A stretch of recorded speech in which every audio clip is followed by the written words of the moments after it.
생각하면 생각할수록 감사하고 또 감사한 단어가 하나 있습니다. 하나님의 은혜입니다. 하나님의 은혜는 부족한 제 삶을 지금껏 살아가게 한 근거였고, 지금도 이 자리에 서 있을 수 있는 하나님의 강력한 힘입니다. 저만 그런 은혜를 느끼는 것은 아닐 것입니다. 하나님을 생각하시는 분이라면, 자신의 삶을 돌아본 분이라면 누구도 그 은혜를 거부할 수가 없을 것입니다. 은혜는 기독교 신앙에서 유래된 표현입니다. 그리고 그 은혜 앞에는 중요한 수식어가 하나 붙습니다. 불가항력입니다. 주체할 수 없다, 너무 크다, 이런 두 가지의 뜻이 담겨 있습니다. 불가항력적 은혜란 거세게 내리치는 비와 같습니다. 그 비를 아무리 안 맞으려고 우산을 써도 엄청난 비에는 속수무책입니다. 그냥 맞고 젖어야 합니다. 불가항력적 은혜란 누구도 거부할 수 없는, 그리고 엄청난 크기의 은혜라는 뜻입니다. 신앙의 선조들이 성경을 자세히 연구하고 사람들의 삶을 들여다본 후에 붙인 중요한 표현입니다. 한 사람이 세상에 태어나서 이 땅을 살아가고 세상을 떠나고 마지막 세상 떠난 이후에까지도 하나님의 은혜는 이루 말할 수가 없다라는 것을 깨달았기 때문에 이런 표현을 썼습니다. 그런데 일부 사람들은 하나님께서 은혜 베푸시는 것에 문제 제기를 합니다. 편파적이고 자의적이라고 주장을 합니다. 어떤 사람을 보면 하나님의 은혜가 참 많은 것 같은데, 어떤 사람을 보면 참 은혜 없이 사는 것처럼 보입니다.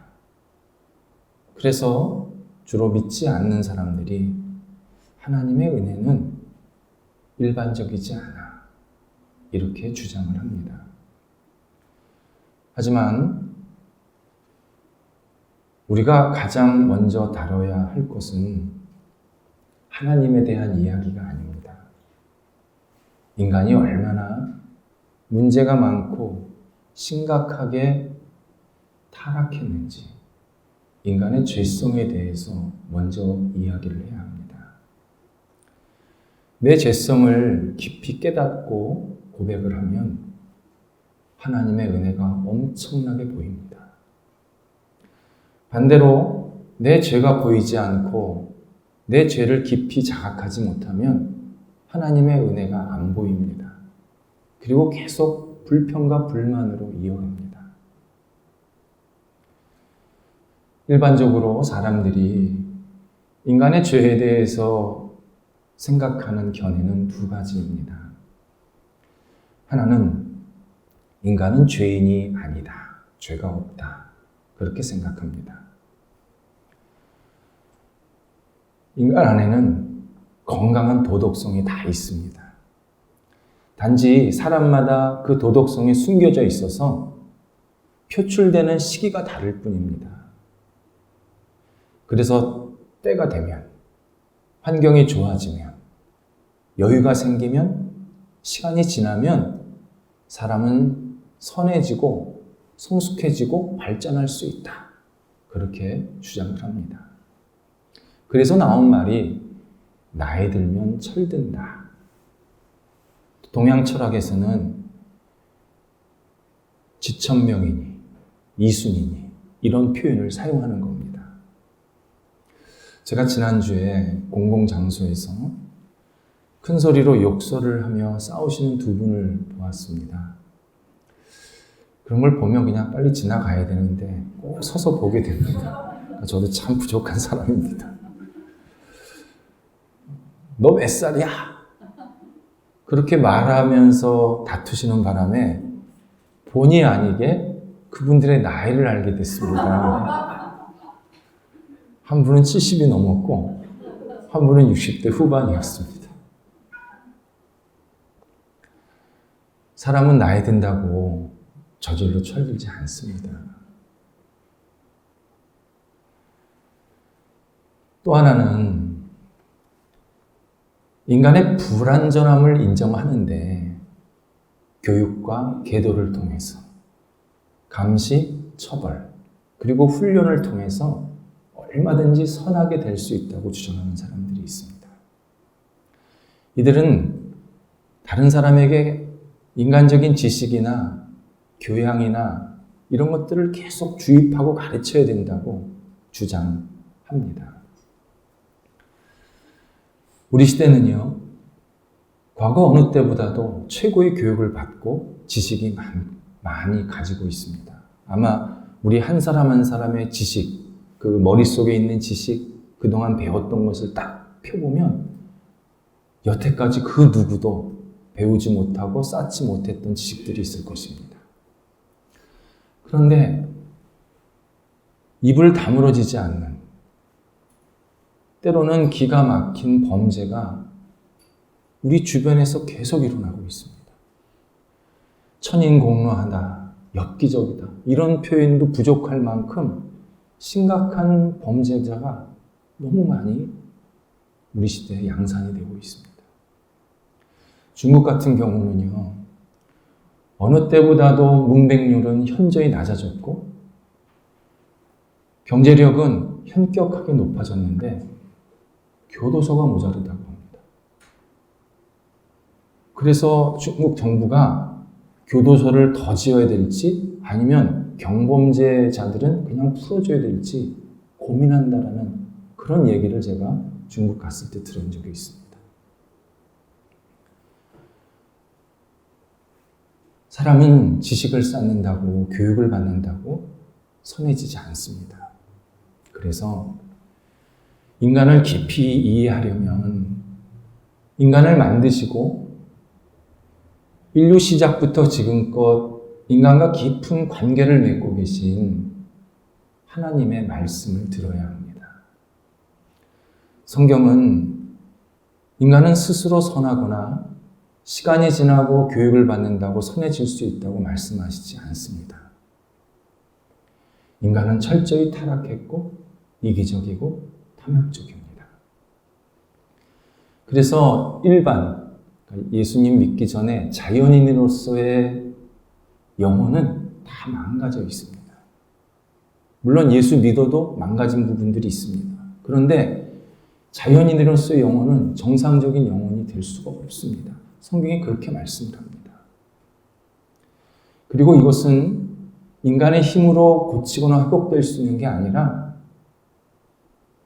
하나님의 도움, 곧 하나님의 은혜로 그것이 회복될 수 있고 고쳐질 수 있다고 계속 말씀하고 계십니다. 하나님의 은혜를 깨닫고 예수님을 믿어야 예수님께서 우리의 영혼을 새롭게 하시고 구원의 영혼이 되게 하시고 하나님 보시기에 아름답고 그리고 환한 영혼으로 만들어 주신다고 그렇게 성경은 계속 우리에게 말씀하고 계십니다. 이 사실을 가장 절실하게 깨닫고 경험했던 사람이 바울입니다. 바울은 엄격한 종교적 가정에서 태어나서 자랐습니다. 어릴 때부터 유대교에서 요구하는 의로운 행동을 충실하게 이행했습니다. 바울은 스스로 의인이라고 생각했습니다. 나 같은 사람만 세상에 있으면 세상은 문제될 것 없다. 세상은 잘 될 거다. 그렇게 생각했습니다. 우리 시대에도 그런 사람 많습니다. 나 같은 사람만 있으면 세상이 이렇게 어지럽지 않아. 나 같은 사람만 있으면 세상이 편안할 거야. 그렇게 주장하시는 분들이 꽤 있습니다. 바울도 그랬습니다. 그래서 바울이 자기의 기준과 의에 맞지 않은 그리스도인들을 자신 있게 핍박할 수 있었습니다.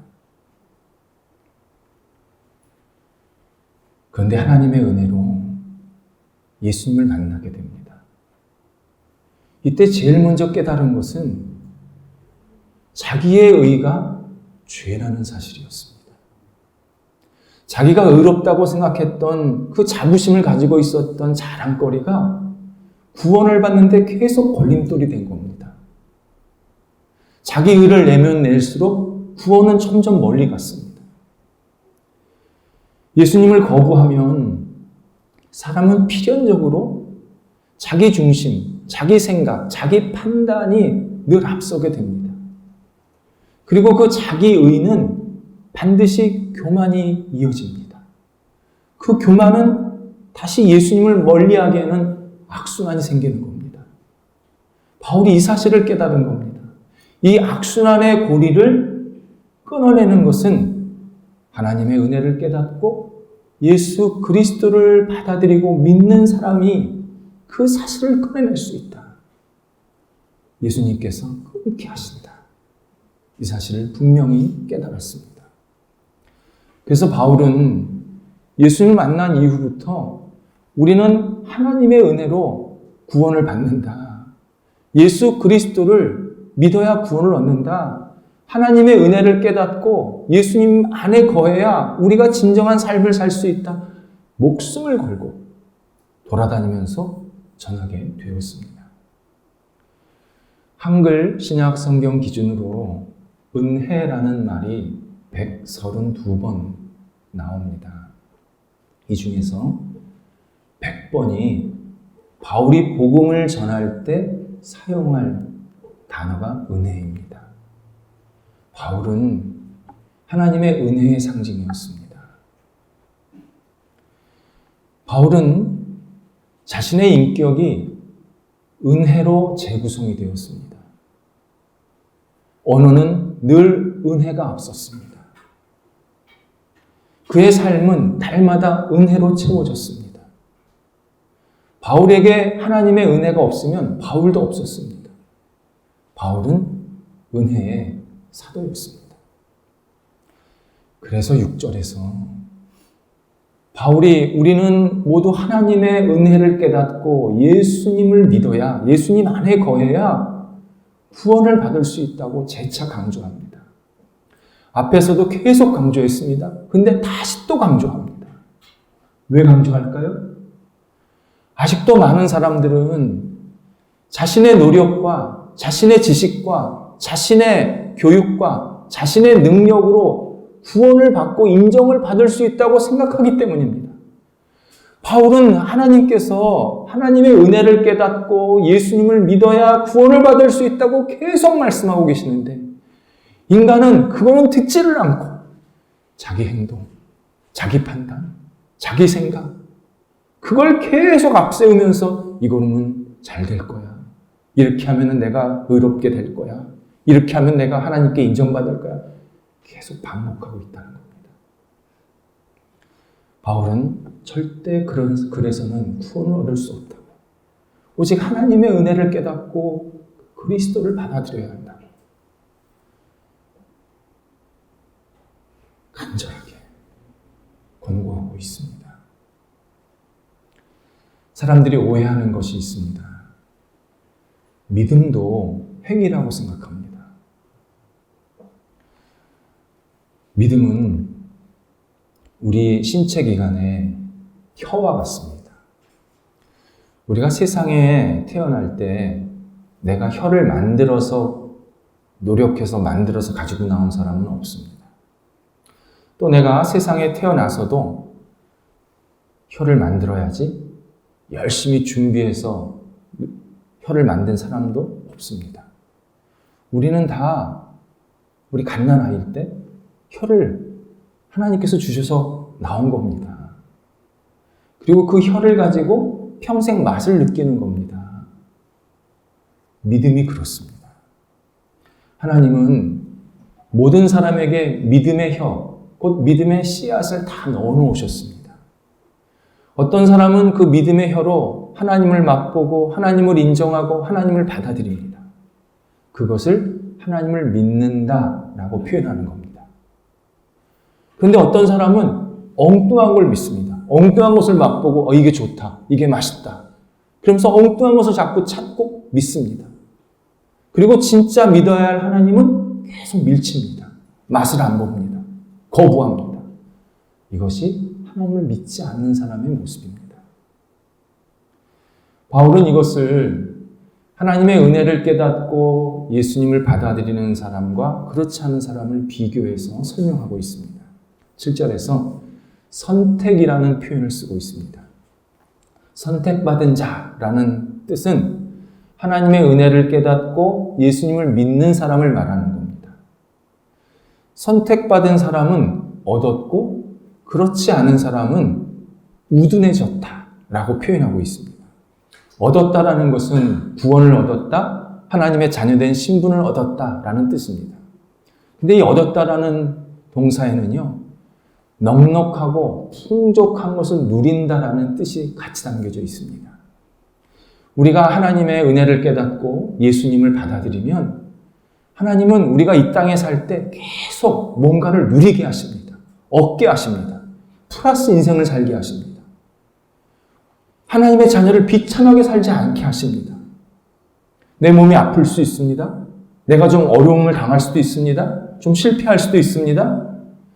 그런데 하나님의 자녀는 기본적으로 방향이 비참하게 살게 하지를 않으십니다. 계속 뭔가를 얻게 만드십니다. 누리게 하십니다. 풍족하게 만드십니다. 그것이 얻었다라는 뜻입니다. 그런데 반대로 하나님을 믿지 않는 사람은 구원을 받지 못했다라고 표현하면 되는데 그렇게 표현하지 않고 우둔해졌다 그렇게 표현을 했습니다. 그리고 우둔해졌다라는 것이 구체적으로 어떤 의미인지 어떤 상태인지 바울이 그 다음 구절에서 세 가지로 자세하게 설명해 주고 있습니다. 먼저 8절에서 영혼이 혼미해졌다, 혼미해진 상태라고 표현을 합니다. 예수님을 믿지 않는 사람은요, 구원에 대해서 무관심하고 무감각합니다. 구원이 있는지도 모르고 자신이 구원을 받아야 될 필요성도 깨닫지를 못합니다. 살아있으니까 사는 거고 죽으면 끝이지. 뭘 사는데 목적이 필요하고 죽으면 무슨 천국이 있냐? 냉소적으로 반응합니다. 세상에는 그리고 우리 주변에는 영혼이 그리고 삶이 냉소적인 혼미해진 사람들이 너무 많습니다. 두 번째는 9절에서 밥상이 올무와 덫이 된 상태라고 표현합니다. 밥상은 맛있게 밥을 먹고 건강을 유지하는 하나님이 주신 복입니다. 밥상 앞에서 한숨 쉬시면 안 됩니다. 밥상을 받았으면 반찬이 뭐든 그냥 감사합니다. 이렇게 맛있게 먹어야 그게 하나님께 주신 복이 되는 겁니다. 그런데 어떤 사람은 그 밥상이 자신의 탐욕을 채우고 건강을 해치고 병을 얻게 하는 덫이 됐다. 올무가 됐다. 그렇게 표현하고 있습니다. 하나님께서는 모든 사람들에게 최고의 복과 선물을 다 주셨습니다. 이것은 믿지 않는 사람도 마찬가지입니다. 하나님은 선인이나 악인이나 똑같이 비 맞게 하십니다. 똑같이 햇볕 맞게 하십니다. 다 좋은 걸 주십니다. 그런데 그 좋은 것을 가지고 하나님을 인정하고 예수님을 믿고 따르라고 주신 건데 어떤 사람은 그것을 그렇게 사용하지를 않습니다. 제대로 사용하지 않을 때도 있고 또 아주 묻어둘 때도 있고 또는 엉뚱한 것으로 사용할 때도 있습니다. 그래서 말라기 2장 2절에서 하나님께서 주신 복을 하나님을 영화롭게 하는 데 사용하지 않으면 저주가 될 것이다. 경고하고 계십니다. 우리에게 주신 하나님의 복, 이것은 하나님을 인정하고 하나님을 높이고 하나님을 잘 섬기라고 주신 선물들입니다. 그런데 많은 사람들이 이것을 오용해서 자신의 인생을 망치고 영혼을 망칩니다. 밥상이 덫이 되게 만듭니다. 우리가 알다시피 권력이나 재력은 대표적으로 잘못 사용될 수 있는 통로가 됩니다.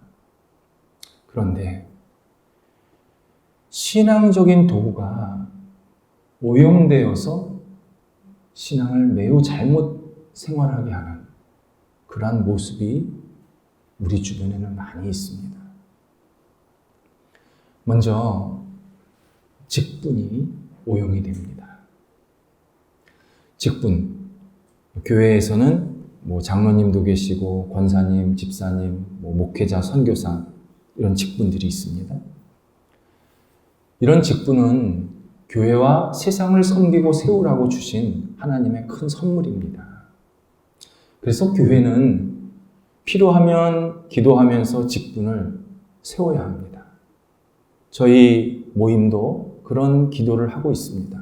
하나님께서 직분자를 세우셔서 교회와 세상을 향해서, 특별히 세상을 향해서 더 신실하게 쓰임받게 기대하는 그러한 기도를 저도 하고 있고 또 우리 성도님들도 하셔야 합니다. 그런데 이 직분이 오용이 되어서 사람들을 시험에 들게 하고 잘못된 신앙의 길로 인도할 때가 참 많습니다. 서양 교회는 직분의 한계를 분명히 경험했습니다.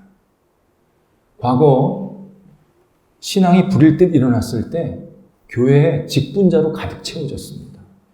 우리나라에 선교사로 오신 분들 중에 영국에서 오신 분들이 참 많은데, 영국에서도 그 에딘버러라고 북쪽에 있는 도시에서 오신 분들이 참 많은데, 그 에딘버러 한 교회는요, 시내에 있는 교회는 한참 신앙의 불이 일어났을 때 전 교인이 직분자였어요.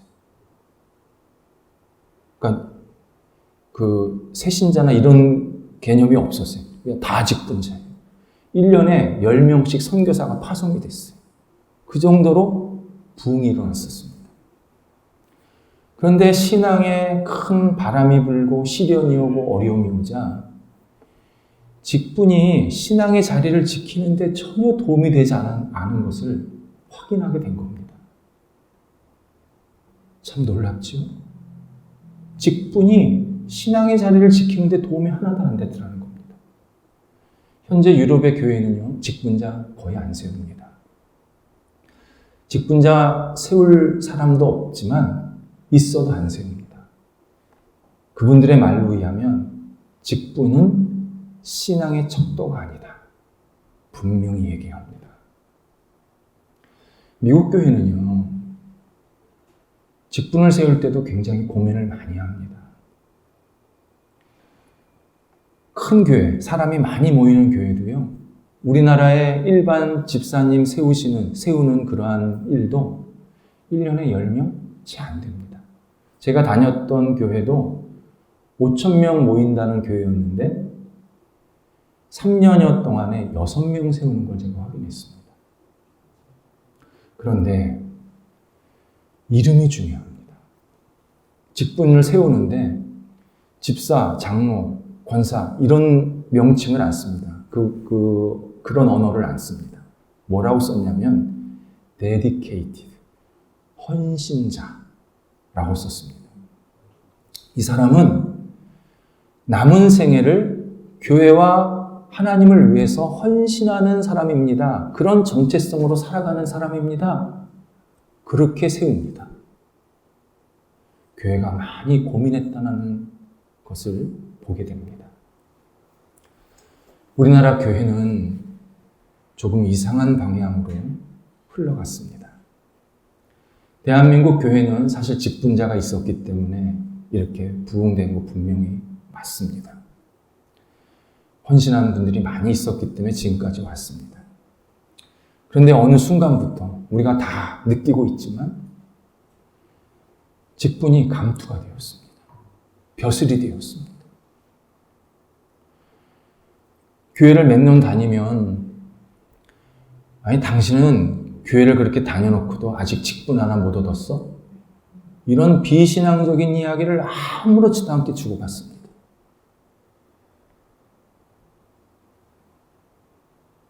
직분이 명예가 되었습니다. 직분이 대한민국 교회에서는 인플레이션이 됐습니다.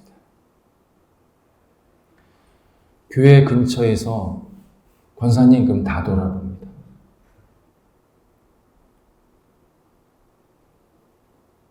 목회자를 비롯하여서 모든 직분은 하나님 나라 가는데 전혀 도움이 안 됩니다. 직분은 하나님께서 이 땅에서 각자의 역할에 맞게 생활할 수 있도록 임시로 주신 임시직입니다. 아르바이트입니다. 직분이 천국 갈 때 승차권 아닙니다. 신앙인은 올바른 신앙의 가치를 갖고 신앙생활을 해야 합니다. 다시 본질에 맞게 신앙생활을 해야 합니다. 또 하나는 주일이 오용이 됩니다. 주일은 하나님께서 복을 주셔서 쉬라고 하는 날입니다. 일반인들도 일요일날, 주일날 쉽니다. 근데 일반인들이 일요일날 쉬면서 왜 쉬는지 잘 모릅니다. 나라에서 공휴일로 정했으니까. 세상이 다 쉬니까 쉰다고 생각합니다. 그러니까 밥을 먹으면서 이 농부가 지었다는 생각을 전혀 못하는 겁니다. 하나님이 쉬라고 해서 쉬는 겁니다. 옛날에는 안식일, 요즘에는 주일을 쉬라고 해서 쉬는 겁니다. 그러니까 일반인들이 내가 일요일날 쉰다는 것은 본인은 모르겠지만 하나님이 인정하는 겁니다. 그것만 봐도. 그래서 주일을, 일요일을 어떻게 쉬느냐가 관건입니다. 미국이 세계 제2차 대전에 참전하게 된 동기는 일본의 진주만 공습이었습니다. 일본이 태평양에 주둔하고 있던 진주만 함대를 기습적으로 공격을 해서 완전히 망가뜨리고 미국 청년 군인들 2,400여 명을 희생시킵니다. 여기에 미국이 본격적으로 2차 대전에 참전하게 된 이유가 되었습니다.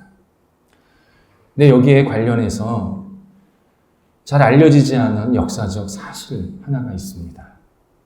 1945년 일본이 패망한 후에 장군 메가더가 일본의 방위성, 우리로 국방부 제일 먼저 점령을 합니다. 그리고 통역관을 대동해서 여러 통역관들을 풀어놔서 거기에 있던 문서들, 그 방위성에 있던 문서들을 다 번역시킵니다. 그 결과 일본은 몇 년 전부터 미국에 사람들을 보내서 미국 사람들의 생활 방식을 조사하게 했습니다. 최적의 공격 방법을 찾기 위해서였습니다. 미국인들은 2주에 한 번씩 또는 한 달에 한 번씩 월급, 주급을 받습니다. 그러면 그 봉급받는 그 주, 금요일, 우리로 말하면 불금을 보내고, 불금 아시죠? 토요일은 밤이조하고 이어져서 일요일은 시컨 잠에 취하는 날인 것을 확인한 겁니다. 그래서 일본이 1941년 12월 7일 일요일 이른 아침에 진주만을 공습했습니다. 당시 진주만에 있던 군인들 다 외출하고 있었습니다. 그리고 남아있던 군인들은 다 침대에 누워 있었습니다. 하나님이 복 주신 날이 영적으로 황폐화되고 망가지고 무너질 수 있는 날이 될 수 있다는 사실을 분명히 알려준 역사적 사건이었습니다. 하나님을 믿지 않는 사람에게 일요일은 늘어지는 날입니다. 그동안 하지 못했던 밀린 일 하는 날입니다. 보충일입니다.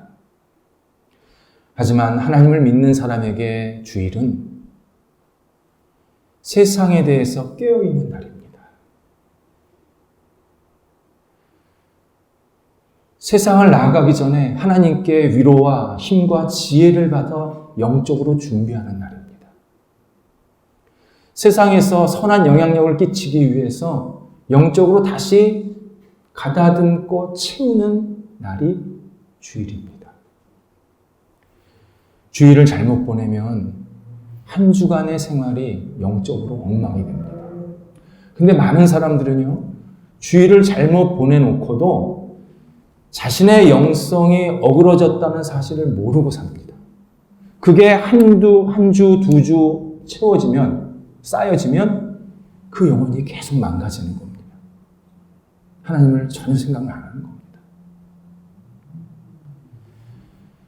세 번째, 하나님을 믿지 않는 사람이 우둔해진다고 하는데 어떤 상태냐면 10절에 보니까 눈은 흐리고 등은 굽은 상태, 그렇게 표현합니다. 앞을 보지 못합니다. 등이 굽었다. 삶의 무게에 허덕이며 지쳐있는 사람의 모습입니다. 한마디로 소망이 없는 사람입니다. 일하는데, 열심히 일은 하는데 왜 일하는지 모릅니다. 일해도 막 힘듭니다. 어떤 목표를 성취를 했는데 마음이 헛헛합니다. 우울합니다. 내가 일은 열심히 했는데 왜 이렇게 열심히 살지? 마음이 계속 허전합니다. 사는 맛을 못 느끼는 겁니다. 그게 우둔해졌다고 표현한 겁니다. 반면 예수님을 믿고 하나님의 구원을 얻은 사람은 영혼이 따뜻합니다. 우울하지 않습니다. 이유는 은혜 때문입니다.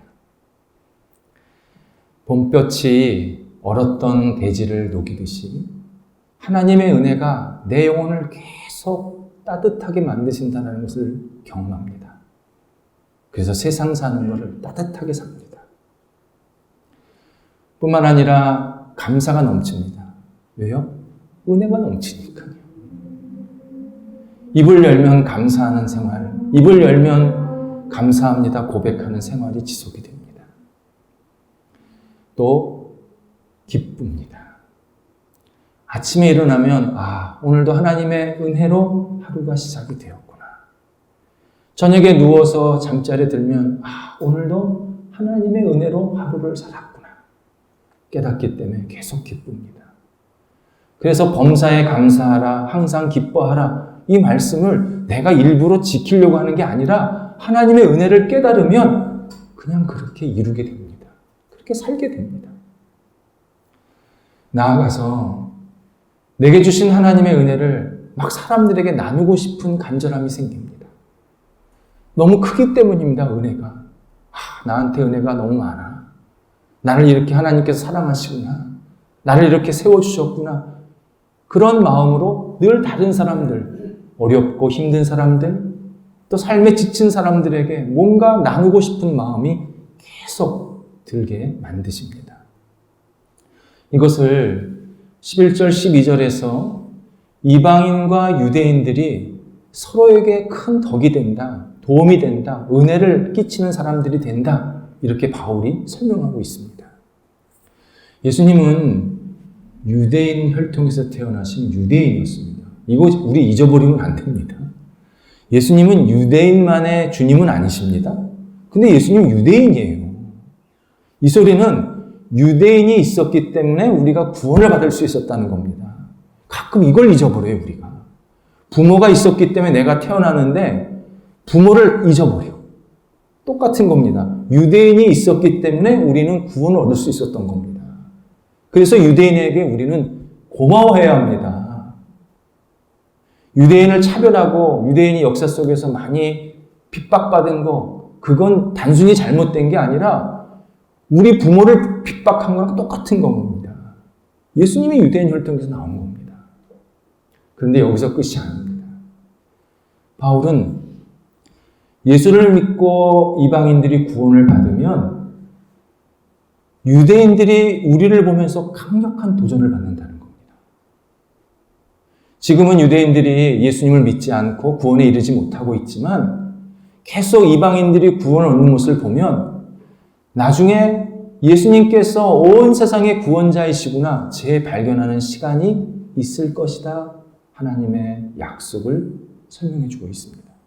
뿐만 아니라 이방인들이 예수님을 믿고 복받는 모습을 보면서 유대인들이 나도 예수님 믿고 저런 복에 저런 은혜에 좀 참여하고 싶다. 그런 간절함도 생기게 만드시겠다고 하나님의 약속을 우리들에게 알려주고 있습니다. 결국 예수님 안에서 이방인과 유대인들이 언젠가 윈윈하는 날이 있을 것이다. 분명하게 말씀해주고 있습니다.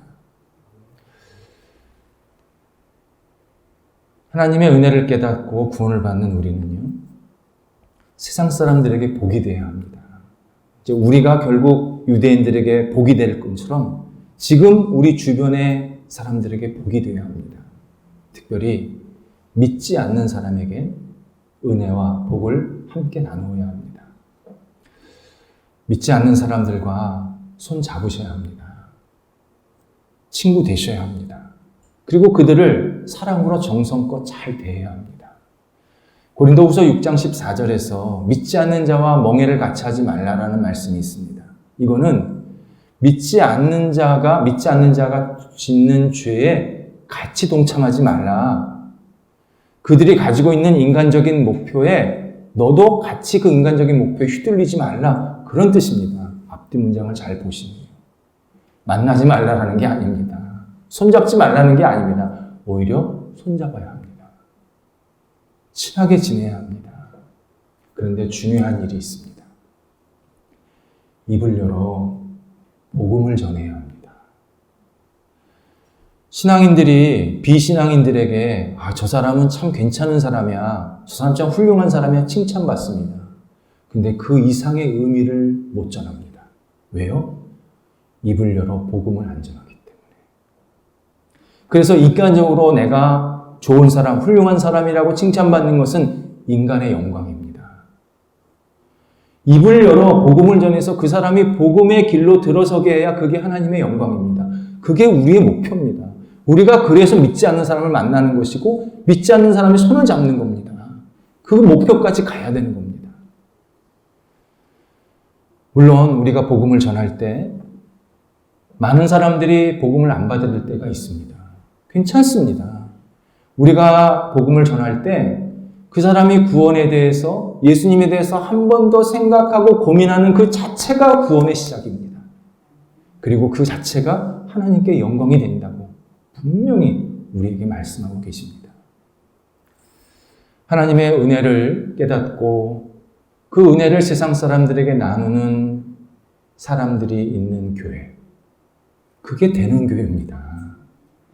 사람들이 많이 모여있다고 되는 교회가 아니라 한 사람이라도 10사람이라도 하나님의 은혜를 깊이 깨닫고 하나님 은혜 감사합니다. 내 은혜를 내 가정에, 내 주변 사람에게, 내 직장에 전하고 싶습니다. 그러면서 계속 하나님의 은혜를 전하는 그 성도가 있는 교회가 소망이 있는 교회입니다. 하나님께서 기뻐하시는 교회입니다. 하나님께서 그런 교회를 찾고 계시고 그런 교회를 이 마지막 세계에서 아름답게 사용하실 것입니다. 기도하겠습니다. 하나님, 하나님의 은혜에 저희들이 잠기게 하신 것 감사합니다. 하나님의 은혜가 우리 주변 사람들에게 아름답게 전해지기를 원합니다. 저를 사랑하시고 구원해 주시고 하나님의 자녀 삼으신 것 감사하여 우리 가정이, 우리 주변 사람들이, 우리 직장에 또 내가 만나는 사람들에게 하나님의 거룩한 능력이 임하시기를 아름답게 쓰임받기를 간절히 원합니다. 하나님, 저희가 여기 있사오니 은혜와 긍휼로 날마다 채워지게 하시고 그 은혜와 긍휼로 세상에 나아가서 하나님의 사람들이 많이 일어나는 놀라운 역사가 있도록 인도하여 주옵소서. 예수님의 이름으로 기도드립니다. 아멘.